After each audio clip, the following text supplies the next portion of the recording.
Okay, today we're going to talk about a bacteria that, honestly, most people have never even heard of, but it poses this silent, really serious threat to the most vulnerable people on the planet, newborns. It's called Group B streptococcus, or GBS for short, and understanding it is absolutely key to protecting them.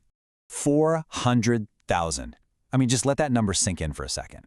That's the estimated number of babies infected with GBS around the world every single year. It is a massive global problem that's kind of hiding in plain sight. So here's our game plan for this explainer. First, we'll get to know the surprisingly common bacteria. Then, we'll look at who it really harms the most.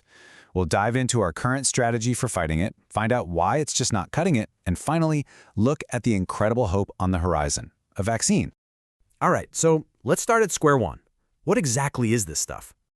Well, GBS is a super common and usually totally harmless passenger that just hangs out in our bodies. In fact, get this, about 1 in every 4 pregnant people carries it, and they have no idea, no symptoms at all. See, the problem isn't that it's there, it's what it can do. It's what we call an opportunistic pathogen, just waiting for the perfect, tragic moment to cause trouble.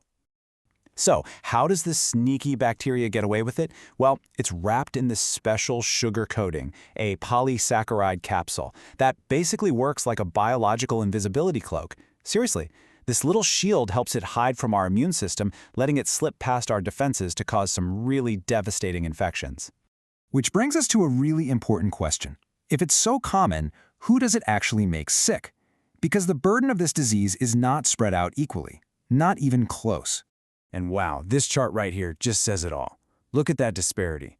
The infection rate for babies under 1 year old it's just staggering. It's more than 10 times higher than for younger adults. And while older adults are also at a higher risk, newborns are, by a huge margin, the most vulnerable. Their brand new immune systems just don't stand a chance against this cloaked invader. And for newborns, the disease really comes in 2 forms.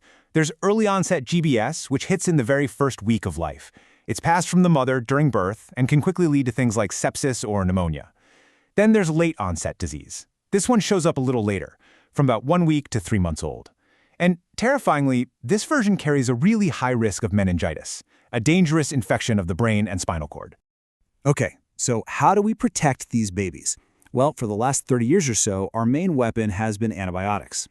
And you know what? This strategy has been a phenomenal success. I mean, look at this.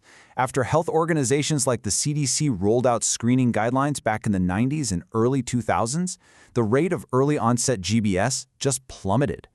It was a huge win for public health. The process itself is pretty simple, but it works.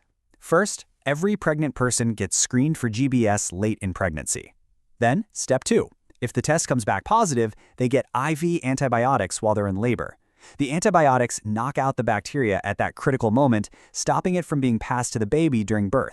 But, and this is a big but, if the solution works so well, why are we still talking about GBS as a major global threat? Because as powerful as it is, that antibiotic shield, well, it's full of holes. And that is really the core question we have to tackle now. The incredible success against early onset disease has been hiding some pretty significant and really dangerous problems with this whole strategy.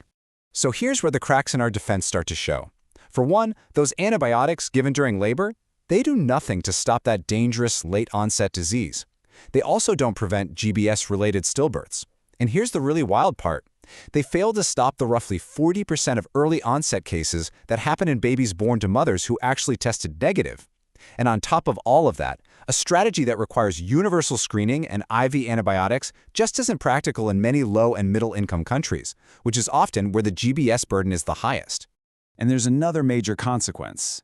In order to get that amazing drop in early onset disease, we now expose about half of all newborns in the United States to antibiotics right when they're born.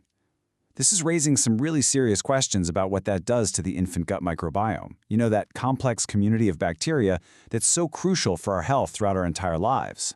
This is exactly why the medical community has been racing to find a better answer. And that solution, that better shield, might finally be just around the corner, a maternal vaccine. The idea here is so simple and, frankly, so elegant. You vaccinate the mother while she's pregnant. Her body makes all these protective antibodies, and then, this is the beautiful part, those antibodies cross the placenta.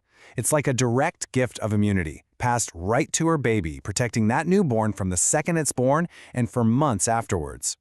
And this isn't just some far-off theory. A leading vaccine candidate is already in advanced clinical trials. It's a 6-in-1 shot designed to go after the specific strains of GBS that are responsible for 98% of all infant disease across the entire globe. One shot could provide nearly universal protection. So we'll end on this really hopeful and kind of provocative thought.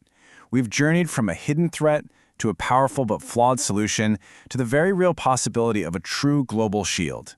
Is it possible that a single shot for expecting mothers could one day just neutralize one of the biggest bacterial threats to newborns everywhere? All the science is pointing to the idea that the answer might very soon be yes.